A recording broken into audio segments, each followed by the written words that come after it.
Hi పిల్లలు, బాగున్నారా మీరందరూ? మరొక చిన్న పాట పాడుకుందామా? మనం చిన్న పిల్లలం కాబట్టి చిన్న పాటలే పాడుకుందాం, ఓకేనా? అత్త ఉత్తరం చదివింది, అత్తర సీసా తీసింది, కొత్త చీరకు పూసింది, అత్తవారింటికి వెళ్ళింది. అత్త ఏం చదివింది? చదివింది. ఇప్పుడు ఉత్తరాలు ఉన్నాయా? ఇప్పుడు ఉత్తరాలు లేవు.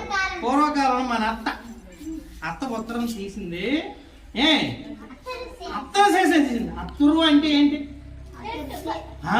సెంటు తీసి కొత్త చీరకి పూసింది, కట్టుకొని ఎవరింటికి వెళ్ళిందిరా?